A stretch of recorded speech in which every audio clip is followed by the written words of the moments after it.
First of all, let's not overlook the obvious. The doors. By that we mean data center doors, as well as the doors on the front and back of your data center cabinets. Make sure that you've got strict access control in place for your data centers. We've all heard of horror stories where the cleaners turn up, unplug a server or switch in order to plug in their Hoover, and things go down. Don't fall foul of something as basic as physical access to your kit. Passwords. Don't fall over on this one either. Make sure that you change the default password and user accounts on your kit, and make sure that any passwords that you do set are strong and that you don't share them with everyone in the office. Also, think about network security. Access control lists, VLANs, dedicated networks, IPsec, putting kit and management interfaces behind firewalls, have a whitelist for trusted management stations that you allow to manage your kit. It's all basic stuff, but it's fundamental to a strong security policy that will keep your data safe. Now let's talk about more interesting security related stuff. Encryption. Encryption is the process of encoding data in a way that it's unrecognizable and unreadable without a key, basically scrambling it. The key then becomes the clue that unscrambles the data, making the key of vital importance. No key, no data. Let's look at some pictures to explain how it works. We start out with our data that we want to protect and encrypt. There it is on our screen, 2 words, top and secret. Now let's add our encryption engine. We pass our data through the encryption engine, which re-encodes it and scrambles it so that it's unrecognizable.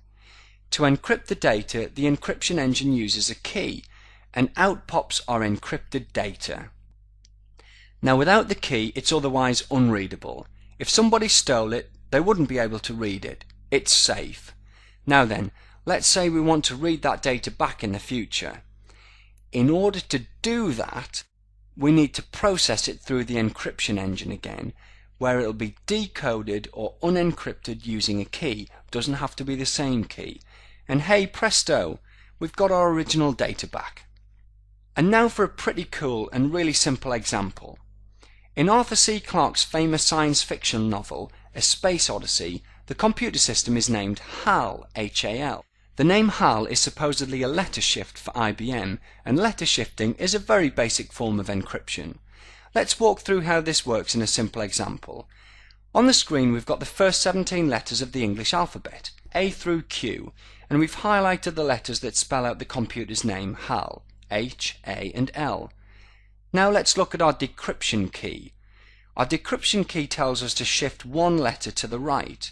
So let's do that. We'll shift 1 letter to the right of H, A and L. As we can see, the letters B, I and M appear.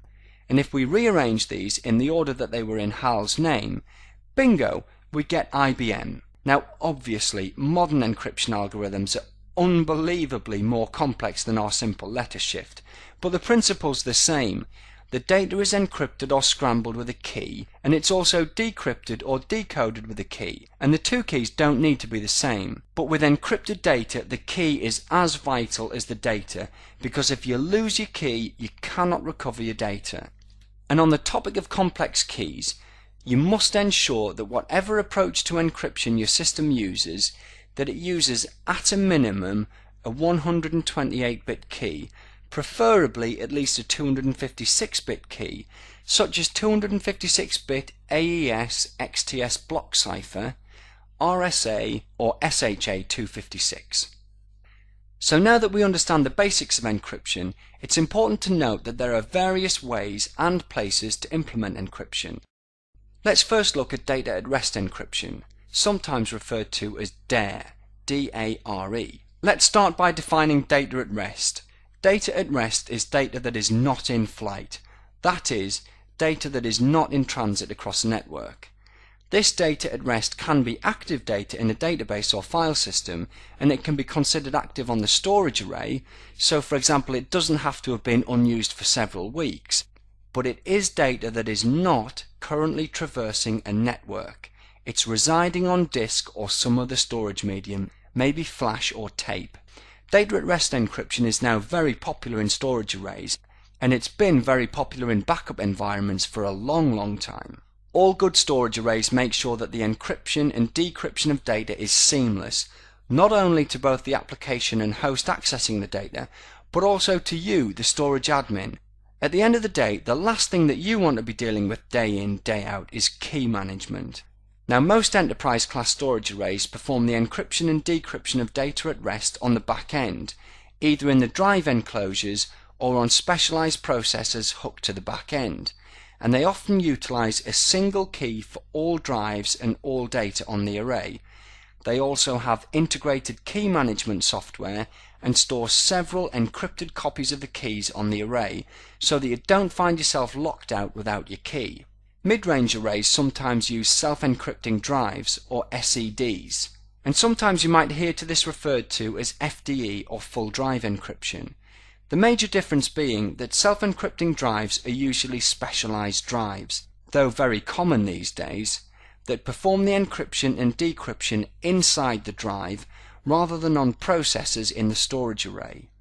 Self-encrypting drives usually have one key per drive too, though fortunately the array may still perform the key management of these drives for you so that you don't have to worry about it.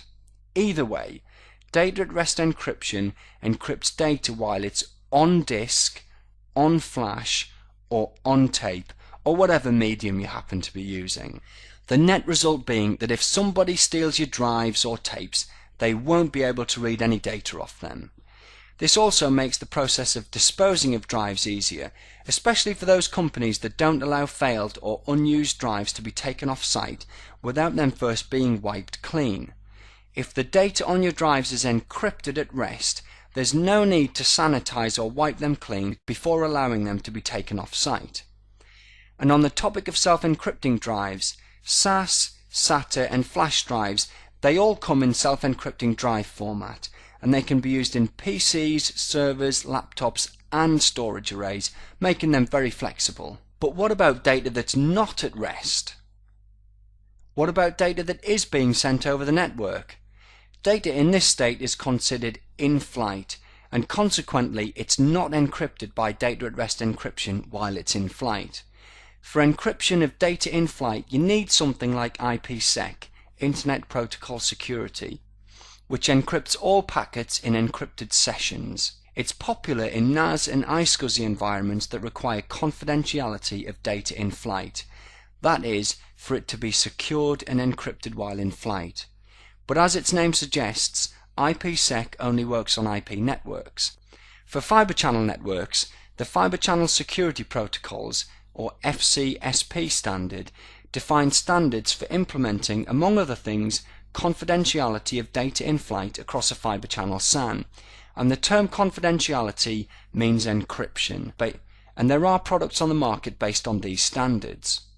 The final place that encryption can be implemented is on the host, either in the application, such as the database, or in the file system, or potentially as a separate piece of software that encrypts files. In the database world, both Oracle and Microsoft SQL Server databases both employ transparent database encryption, known as TDE. TDE is a form of data at rest encryption and offers encryption at various levels in the database, such as column, table, or tablespace. But with TDE being host-based, obviously it consumes host-based resources such as CPU and memory. However, again, that's not always the end of the world these days, thanks to servers with whopping amounts of CPU and RAM. Encrypted file systems are another form of host-based encryption. Encrypted file systems transparently encrypt all data written to them and are yet another form of data at rest encryption. Now, one final note on encryption before moving on is that encrypted data does not suit itself to compression, and this can be significant in the tape backup world. If you encrypt your data before you compress it, you'll get very little, if any, compression at all from your encrypted data. Oh, and one final thing on encryption: keep your keys safe. Lose your keys, lose your data. It's as simple and as harsh as that.